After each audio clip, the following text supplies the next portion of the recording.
the law offices of Bruce M. Margolin. Also has received a certificate of appreciation by the ACLU, and he is the author of the Margolin Guide, State of California and United States Federal Marijuana Laws, and has coined the phrase, "No one belongs in jail for marijuana." Now, ladies and gentlemen, at this time, I would like you to please welcome my guest on today's broadcast, decorated defense attorney, considered by many to be number one in the country. Ladies and gentlemen, please welcome Bruce M. Margolin to the show. Hello, Bruce. Hello, Bruce. There's two Bruces on today. That's beautiful. Hi. Right. Good morning to you and to your listeners. Thank you so much for being on. Talking to you. It's Bruce interviewing Bruce today. How's that? That sounds good to me. Sounds like a Bruce Lee movie. So that's three Bruces. Now, Bruce, so much has happened since I got the opportunity to speak with you in this never-ending battle to preserve our civil liberties as it pertains to cannabis. As you already know, Colorado and Washington have passed landmark legislation legalizing cannabis for both medicinal and recreational use. Now, it seems that Maryland may also jump on board as well. Bruce, my thoughts are, why isn't California at the forefront of this change? And what are your thoughts on this article from the Washington Post titled, "Penalties Will Drop for Pot Possession in Maryland"? Now, it states here that the article states the legislation would decrease the penalty for defendants found with less than 10 grams of marijuana, cutting the current maximum penalty of 1 year in jail and a $1,000 fine to about 90 days in jail and a $500 fine. Now, Bruce, that's still not good enough. I would advocate for complete and total decriminalization of cannabis nationwide. Your thoughts? Well, you've thrown out about 20 different subject matters here, Bruce. All right, okay, number one is, why isn't California leading this show? We have been leading the show. I think everybody else jumped on board and was able to springboard from our efforts here in California over the many, many years. We were the first ones to reduce marijuana possession, for example, to a fine in 1976, as opposed to any jail time. That was, way back in the Scone bill, which was tremendous change in our laws, tremendous. And so that's one thing in particular. No one goes in jail with marijuana for small quantities up to an ounce in California. And now it's reduced to an infraction. So if we're not leading the way, who is? Now, as far as total legalization is concerned, we've done our efforts. Prop 19 was very close in time last time around. As you know, it's 47% against 50. It was pretty damn close. Right. So I think we showed our stuff. I think we led the way there too. Now, that's some of those answers you have. Now, as far as the Maryland, I think that sucks. It makes it sick to my stomach to think about 90 days in jail for the herb. No one belongs in jail for marijuana. Not one day, not 1 hour, not one moment, not even the threat of going to jail. It makes me sick to even think about it. And these bills that were passed up in Washington, that's not a great bill. You get stopped, you have any amount of marijuana in your system, and you're driving, boom, you're automatically guilty of a DUI. That's what was thrown on top of that little possession case that they didn't do crap with, as far as I'm concerned. Straight Right. Possession of 1 ounce, that's it. That's the only thing you can allow. Big deal. When you compare that to everybody being subject to being arrested for a DUI. So, I applaud their efforts, but, they got to be careful with what they're doing. Colorado, right now, it's really wonderful. We do have a bill that was presented to Congress this year, just a few months ago, matter of fact. 13 members of the U.S. Congress just introduced a bill that makes states that have medical marijuana patients, allow them to have access to business, distribute, and all the other things that have been voted for by the people, and the federal government should get out of it. So that bill is in Congress now to stop the federal prosecution of people who are complying with the local marijuana laws that include the medical use in whatever states have passed them. That would be a wonderful thing to have happen. We've had people supporting that both on the right wing and the left wing of the aisle, so that might work. So those are some of your answers. Let's go from there. Absolutely, Bruce. You're on Let's talk fire. about them going to court. They're still in trouble. Right. They're still going to jail in California. And even though we have the medical marijuana laws, which have been, tremendous on some aspect, they've exposed everybody that gets involved with having any excesses subject to being prosecuted and convicted in the wrong courts and going to jail and losing their freedom and their families and their licenses and their and all the other things that are attached to it. The whole thing is kind of really not good. Absolutely. So we have to talk about the fight in the courts, and that's what I do every day, and that's what I want to see, people to stop having to face these horrible circumstances. Well, you're absolutely right. Now, Bruce, you also ran for Congress recently in California's newly formed 33rd District, and to my understanding, that was a very close race. And you also ran for governor in California in 2003. And I gotta say, the state would be in much better shape had you been governor rather than that pompous ass we all know as "get to the chopper," Governor Schwarzenegger, right? Okay. Yes, I did. I ran for office several times. I ran for office numerous times. My first time I ran for office in 1971. Right. For assembly, and I did very well there too. And I was just 28 years old. I only came in at like 5% against a 26-year incumbent. But I keep running on the same platform. We've got to end prohibition regarding marijuana totally, okay? And I've been able to succeed, at least in the sense that I've showed well in these elections, even though I'm not a political animal. I'm a defense lawyer. But it exemplifies the fact that these laws are going to be changed, and we're coming very close now. A poll just passed this week or something. It showed 53% of California support legalization. So We're on our way. It's going to happen. Okay. Absolutely. Now, what else do you want to talk about? Bruce, you ran your campaign on some very solid principles. Can you share some of those principles with the listening audience? Well, besides legalizing marijuana and ending federal prosecution of it, I also talked about a number of things. One is to bring home the members of Congress to their home communities and stop keeping them in Washington all year long, where they're obviously exposed to all the problems that are going on in Washington. They have to be closer to their constituents. That's one thing I thought was important. I had about 10 different platforms, that are very important in my mind, and they've taken off. People have gone with them, and so I'm glad to say that the environment. I'm worried about what they're doing with the foods. They're doing the genetic altering of foods. All those things are important in my mind, so I brought those matters up too. Now, let's talk about the laws, if you don't mind. I think they're important for people to know, because the best way to stay out of trouble is to know the law. Okay? Absolutely. And I think to inform the public here, will probably have some interest in this, because this is vital that we don't let people go to jail, because no one belongs there. Absolutely. Now, if you'd like me to talk a little bit about the laws, I'd be glad to do that. Would you like me to do that? Absolutely, Bruce. Go right ahead. Okay, good. Okay, now, we have two sets of laws, obviously. Those that are for medical marijuana users that have been approved by their physician to use medical marijuana, and ones that haven't, okay? And, of course, there's a difference in what the punishments are. And, of course, if you're a medical patient, you have a defense to most of the charges that exist regarding possession of marijuana, possession of hashish, okay?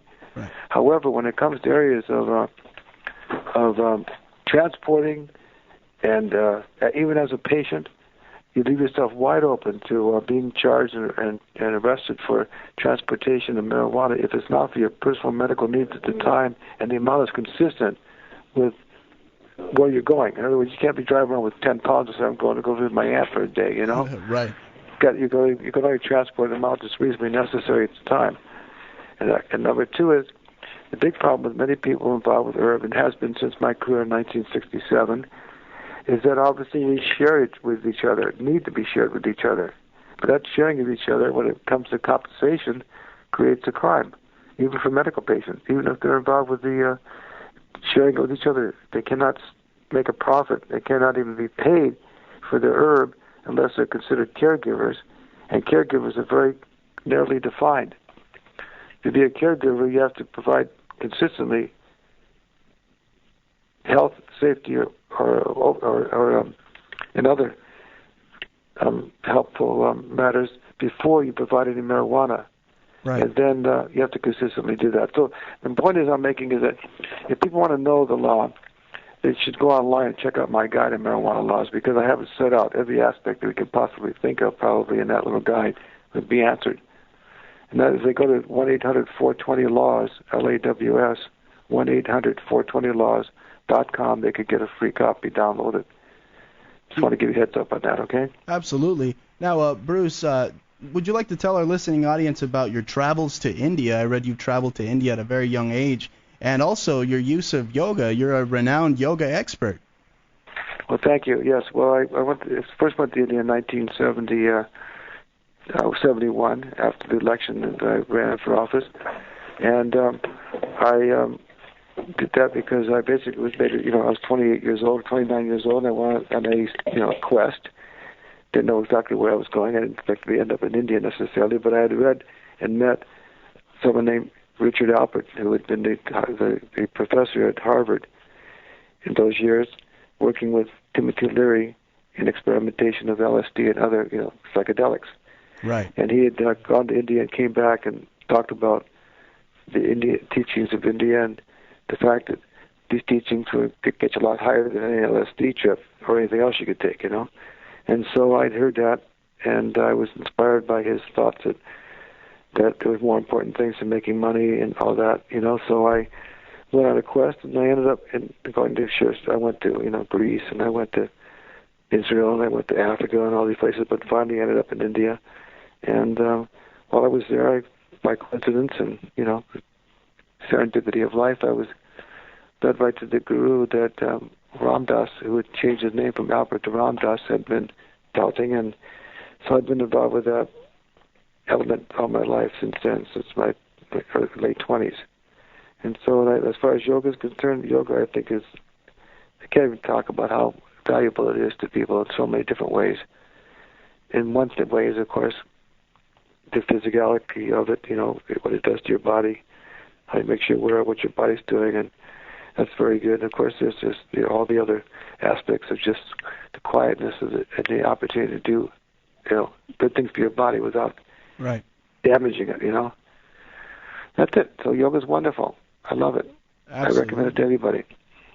Right. Yeah, Bruce, you are also the director of the National Organization to Reform Marijuana Laws, as I stated, and since 1973, so many prominent members have been a part of NORML.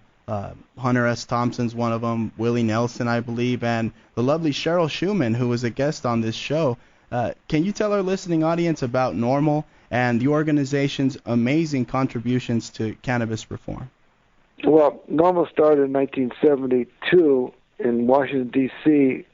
At that time, I was had come back from India, as I told you. I went to India for a year, possibly. I was gone for a year anyway. Right. And there was many organizations that existed at that time, including the one that I founded, which is called CAMP, the Campaign to Abolish Marijuana Prohibition. And so my organization, other people like ours, was invited to San Francisco for a meeting, and at that time we decided to go under the national umbrella of an organization would help maybe change it in Congress, all right? And also change it across the country. So we joined NORML, and I've been the director all this time. We've done a lot of great things in California, as I alluded to earlier in our conversation, including reducing it to just to a fine. Now it's an infraction to possess an ounce. Things of that nature. We've been able to do a lot of work here in California, but we haven't done enough. It hasn't been successful, and it's completely to legalize marijuana. It's very disappointing, but it'll happen. Meanwhile, NORML has organizations almost all over the country, and our basis is just we support the rights of patients, rights of marijuana users. We're an organization that speaks on behalf of the consumer, Right. And we're totally down for the idea that marijuana should no longer be illegal. Right. And we work with congressmen and senators and state senators and congressmen and governors to try to get bills on the ballot or affect that in legislation. We present experts to come to testify about issues that come up. And we also fight off a lot of bills. That's another problem we have. We've got to fight off the ones that have come along that are draconian and very unfair to the consumer. So that's what we do, and we appreciate people being involved. If they want to get involved with LA NORML, Los Angeles NORML, LANORML.org is the website. The telephone number is 310-652-8654. Again, 310-862. That's 652. I'm sorry, 652-8654. Excellent. So, LANORML.org. It's wonderful. There's many other organizations that are great out there too. Right. So think of joining any of them, just to speak your voice and be involved, you know. You can join normal for like $50 a year, and you get a newsletter and everything else, so it's a very good deal, you know. And you get invited to all the events, and you're part of it. At least you've done something towards the effort. Now, if everybody gave a buck that smoked weed, we'd have this thing down right now because it's no problem. We'd raise enough money, you know. Absolutely. So, you know, so everybody's joining would be helpful. Right. Yeah, I've enjoyed it for many years, and right now we're working. I just got off the phone this morning. We're working on the new initiative 2014, and we're having a meeting on the 9th of March here. And by the way, we have meetings at the normal office, which is in West Hollywood, and that's this is the 21st of March. Every Thursday at the end of the month, usually we have them, and people are welcome to come. They should join us and come talk about the issues. We'd love to have them do that. Again, it's 8749 Holloway. That's where my offices are as well. So they can do that. They can call my number, 1-800-420-LAWS. That's my telephone number. They can call that, and we give them more directions and all that. So anyway, that's one aspect of it. Excellent. I also wanted to inform the listeners, Bruce, sorry to cut you off, but blog.normal.org, there is up there an article, Bill to Legalize Marijuana Introduced in Maryland. And for those tuning in right now, me and Bruce were covering that earlier in the broadcast. Now, Bruce, you also took part in passing Proposition Z, which made marijuana offenses law enforcement's lowest priority, correct? That's correct. It was passed in West Hollywood and Santa Monica and some places up north in San Francisco and Oakland, of course.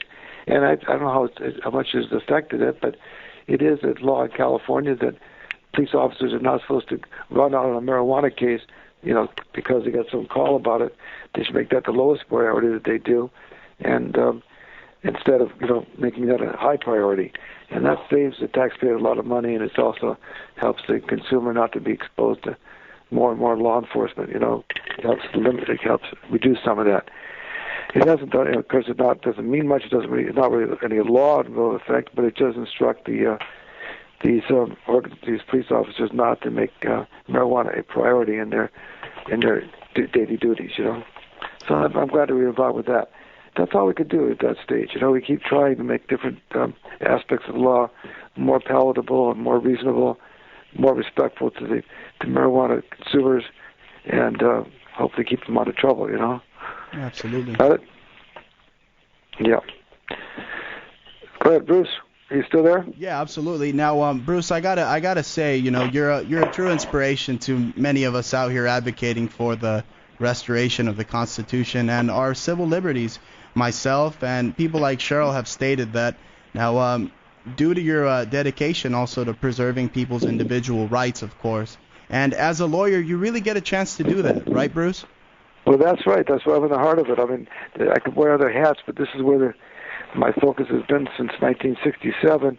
I've defended more marijuana cases successfully than any lawyer in this country, I can assure you, and I continually do it. I'm very, very fortunate that my clients have a lot of good luck, I guess, and I seem to know the law very well, and I got a lot of respect from the court, so I really, you know, it's a great opportunity to be directly in helping people, and that's what I learned from my experience in India, you know. I was questioning, was this a valid lifestyle for me? Was this really the right thing, defending people and all that stuff? And my guru said, you know, if you have a power, a boon, they call it, you should use it to help others, you know? Right. So I came back from India, and I continue working in my practice, and I still love it. I love the opportunity to be of service. You know, it's a great, direct way to help people. There's nothing abstract about, like in legislature. You pass a bill, and you never know how it's going to affect, you know, all the people. Right. But, you know, when you help someone in court, you're directly helping somebody that needs help right there. You're there for them. Absolutely. You show up, you know. It's a wonderful thing to have the opportunity. It is. And I'm proud of my career, and I'm very happy that I've had the success I've had and the blessing of being able to continue practicing all these years, you know. Right. With over 40 years of handling, I mean, all types of criminal cases, as you stated, and also, I mean, you stated that we are to reform those laws that we believe to be unjust, right? Absolutamente. We got to fight the fight. Absolutely. You know, we see all kinds of things that we see that are really hurtful to watch. It just sickens me sometimes, some of the things you see in our news world and all that. You know, so, and what they did to the Occupy people, for the way they threw them all off the property. I was part of it. We had 2 tents down there, my family and I. But it was just sickening the way they'd line up 300 police officers to treat us like, right, some kind of terrible people because we were trespassing on the lawn. Bruce, and that's a public forum, so you would expect freedom of speech to be fully protected there at City Hall, correct? Yes, but they felt that there was trespassing on their lawn because it's messing up the lawn. Oh, God. So ridiculous. It was so ridiculous. It's so sad that, you were talking about constitutional rights and restoring constitutional rights, and you're talking about Cheryl mentioning that to you. The reality is our rights are only as good as those who enforce them and those who interpret them. That's it. They don't mean crap. Excuse the expression, okay? No, you're right. You're absolutely right. They could talk about the language of the Constitution and what you think your constitutional rights are. And that's against my constitutional rights. Well, unfortunately, there's no definition of the constitutional rights as far as I can tell. Now, There are human rights, and that's what we should talk about, human rights. And one human right we should have, or do have, is the right to decide what we do with our bodies as long as we're not hurting somebody else. And that's part of the underlying foundation of my concern about and my work with regard to trying to legalize marijuana, because it's an example of the right that we have, an inalienable right, a human right, that we should be able to make that decision for ourselves, again, as long as we're not burdening society with drug abuse or we're endangering others. And it's not like some drugs that can actually put people in a position where they have to have governmental help to be able to survive. Right. I can see that there's some argument there, But when it comes to marijuana, not only is it not harmful to the individual, right, but more and more studies seem to indicate it's very beneficial. Absolutely. And so that's another thing I'm very pleased to see, that the science has, shall we say, validated my sense of what marijuana meant to people using it. And so that's another big blessing in my world. Absolutely, Bruce. Now, what else? Like we were talking about earlier, your career as a lawyer, a very decorated career. You have handled literally hundreds of criminal cases. Most notably, like we mentioned earlier, Timothy Leary, a man who's credited for the counterculture movement of the 1960s, of course, and who also he himself credited the CIA for introducing LSD to college campuses and across America. Now, Bruce, can you tell our audience in regards to you handling Leary's case? Yeah, well, Timothy Leary was first. He was a Harvard professor I mentioned earlier to you, with Richard Alpert, who became Baba Ramdas later on. That's who introduced me to the Eastern philosophy, okay, at a direct level. But anyway, nevertheless, Timothy Leary and Richard Alpert, Dr. Richard Alpert, were thrown out of Harvard for experimenting with these drugs with the students, okay, basically. And so they went off in their own path. And in the meantime, Ramdas went off to India, ultimately, and Leary stayed aboard with promoting the aspects of LSD, okay? Right. And he finally got busted in Laguna Beach for a couple of OZs, a couple ounces. And when he went to sentencing, I wasn't representing him at that time, but I know when he went to sentencing, the judge, instead of giving him a probation, which you expect a 50-year-old Harvard professor to get, he was given state prison because of an article he had wrote in a paper called the Daily Journal. It's like that, the Free Press. In that article, he wrote about the responsibility of drug dealers to their customers to make sure they got the proper drug, they should take it with them, and all this stuff, So the judge held up that article and put the man in prison. So Timothy Leary was then in prison in a place called San Luis Obispo. It was a minimum security prison. But in part because of all these LSD conspiracy counts that were being brought against the Brotherhood of Eternal Love, which was an organization that was distributing LSD, Timothy Leary was in danger of being indicted in those cases, saying that he was a leader of it, or was receiving money from it, or whatever else. That was one aspect. And the other aspect, he wanted to be free. So he made arrangements with the weathermen to pick him up on the highway, and he was able to shimmy up a telephone pole, believe it or not, some pole, and hang out a wire across the wiring of the jail there in San Luis Obispo, and was able to drop to the ground and run to the highway, and got picked up with two different cars, one going south and one going north. I'm telling you kind of a long story, but it's kind of fun. Do you like it so far? Oh, absolutely. Keep going. Okay, so Timothy Leary was considered one of the most dangerous men in America at that time. Right. I mean, he was on the front pages of every paper. The President of the United States said he's the most dangerous person in America. I mean, he was like considered, the Pied Piper of the drugs world for these kids who were using LSD, and they were using it without any kind of supervision. It was crazy, obviously, Right. And there were some issues that people had. So, for instance, Art Linkletter was a famous famous TV host. His daughter, jumped off the buildings under the influence of LSD, so he made it his personal effort to try to get him, and other people like that, So anyway, Timothy Leary felt threatened in jail, so he escaped. He ended up going to Algiers, where he met up with Eldridge Cleaver, who was then at that time involved with the Black Panthers, and the kind of more, shall we say, violent groups that were trying to do something about the unfairness to the black people. So anyway, he got involved with him, but that didn't work out too well. He ran off then to they didn't like his LSD use and all that stuff, and they controlled him. So he went off to Switzerland, and then from Switzerland he was kind of thrown out of there after a while, and he got busted in Kabul, and they brought him back to the United States, captured him, and then he was charged with escaping from prison. That's where I come into the picture, to defend him on the escape charges. Now, obviously, to win an escape trial was very difficult. Obviously you escaped, Right. And the only defense you have to an escape is that if you're forced to leave the facility because there's a fire or some other terrible kind of condition where you just have to leave, then you got to surrender to the closest jail that's available or police station to that facility. So he obviously didn't do that. But more importantly, we want to make sure people knew about why he was in custody. It was just for a couple of ounces of weed from Laguna Beach, okay? And this was very important to his hopefully getting out of jail someday, because he was painted so black by the media and Right. what people thought of him, that he thought that he'd get buried in that system and never get out. So my job in part was to first publicize why he was in jail, and of course, number two, defend him the best I could.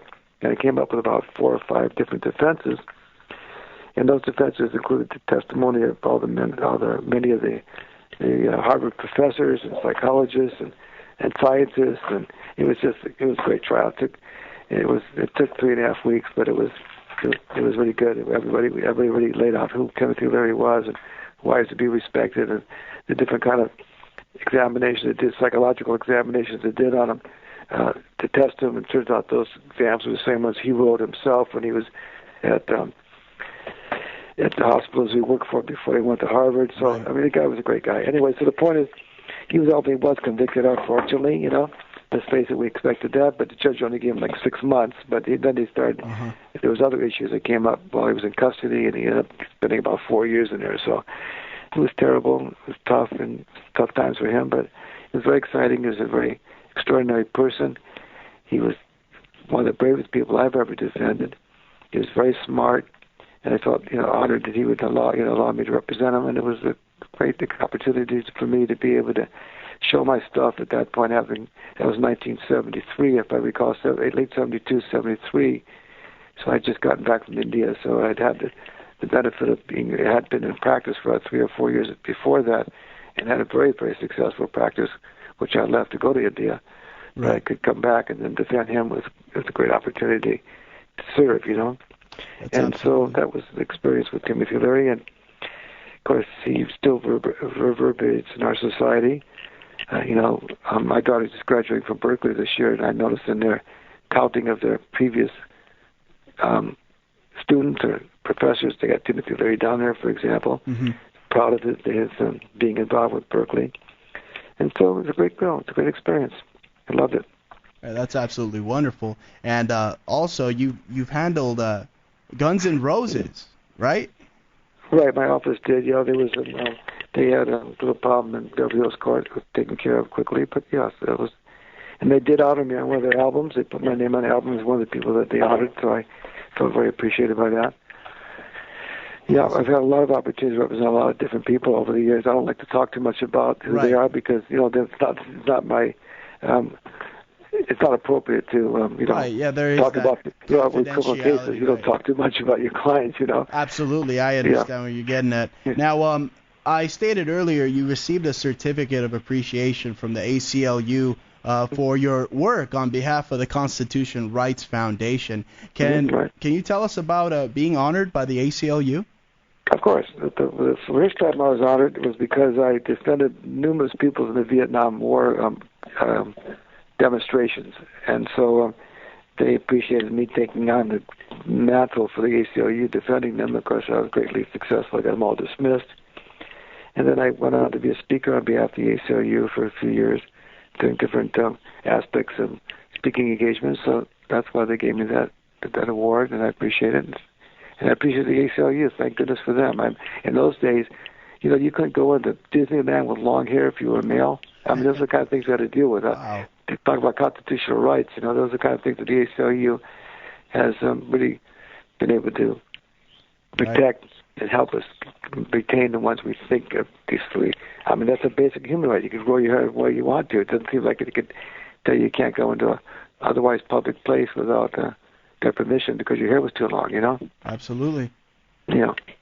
Now, along with being honored by the ACLU, you won the Criminal Defense Attorney of the Year. You were selected as Criminal Defense Super Lawyer, and you are the author of the Margolin Guide, the State of California and United States Federal Marijuana Laws Guide, where you not only cover the laws as they pertain to possession, cultivation, sales, transportation, you name it, but the marijuana laws in all 50 states.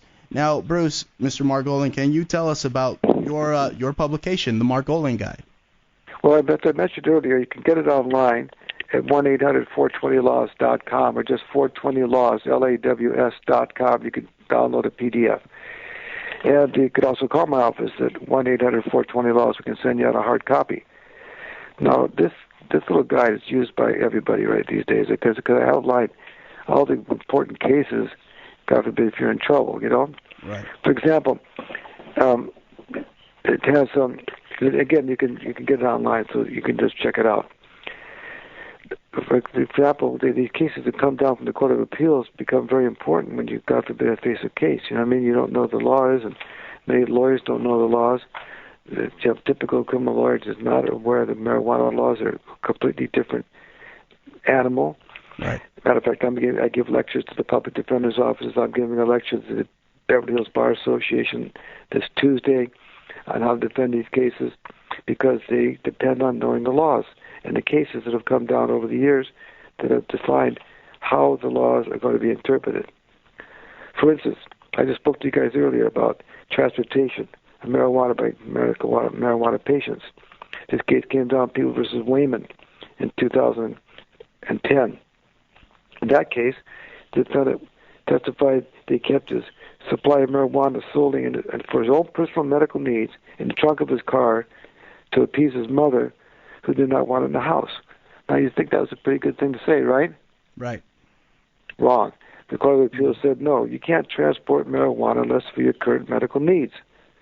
This is what happens. People, they get stopped. They just can't keep their mouth shut, okay, because they want to think they know what they're talking about and how innocent they are. They're going to tell the cop how wrong he is.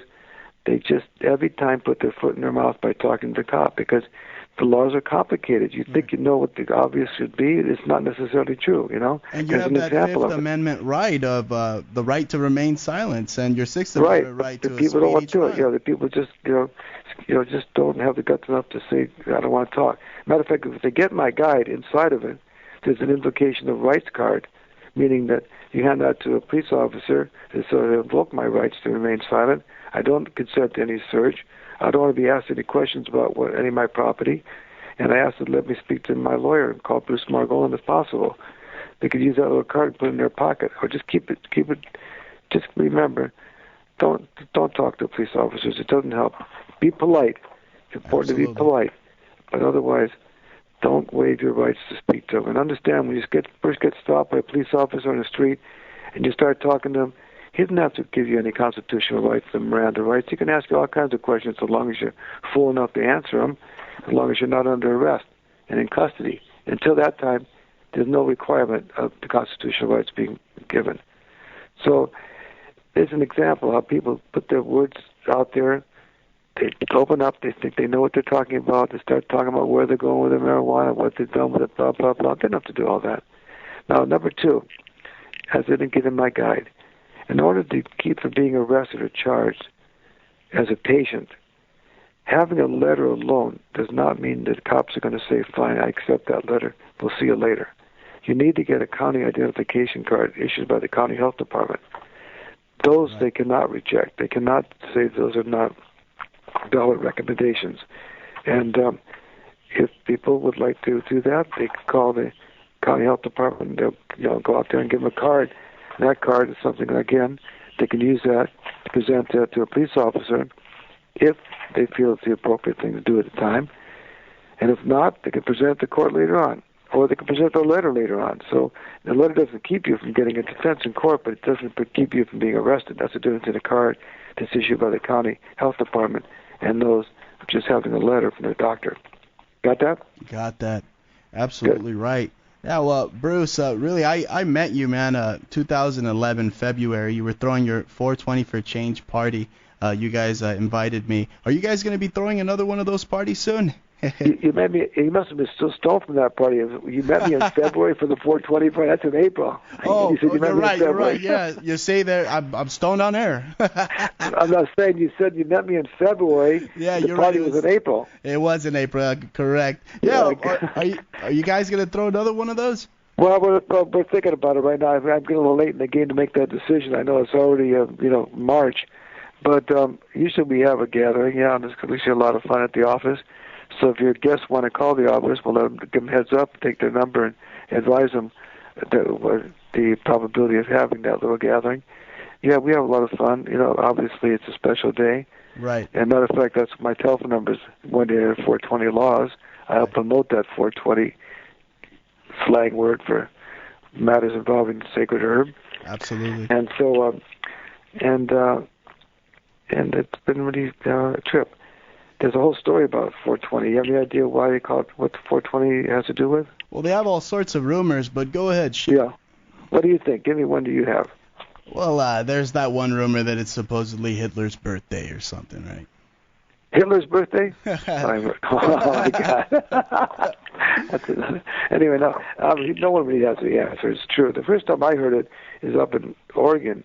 I was at some event, and I found out that the police officer's code word for someone smoking weed in public was like a 420 violation. Okay? Right. Then I heard that it was that Albert Hoffman, the person that discovered LSD in Switzerland, was working with it, got it on his fingers. He was driving home on his bicycle and came out at 4:20 in the afternoon from the LSD experience, Right. And then I've heard there's 420, some kinds of chemicals in the herb, and there's no real answer as far as I could tell, Right. Yeah, Bruce, I hope you throw another one of those parties, man. You can certainly skank with the best of them, man. Then by skank, I mean dancing. That's a form of dancing, ladies and gentlemen. Well, thank you. I appreciate that. Yeah, I'm down for dancing. I love it, and because that's part of my. That's one of the reasons I feel so good about yoga. Right. Is keeps you cooking, And I'm still down for having all the physicality. I'm in good shape, and I appreciate yoga for that. Absolutely. It's very important. Well, Bruce. Yeah, I like to dance. I like to dance. I like to party. Right. And I like to see the laws change. I like to kick ass in court, and I like to defend people and give them and help them stay out of trouble. But staying out of trouble, they could just I just offer my guidance. It gives them the answers. They just read the darn thing. They maybe be able to stay out of trouble. They don't have to call me. But if they do need me, believe me, I'm down for it. So they can call me anytime in my office, and I'll be there for them if they need me. Okay? Absolutely, and that's 1-800-420-LAWS.com. Again, that's 1-800-420-LAWS.com, right? Right, that's my office. That's my website. My office number is the same, 1-800-420-LAWS, LAWS, yeah. Great. Now, Bruce, unfortunately, we are out of time. It was truly wonderful having you on the show, Mr. Margolin.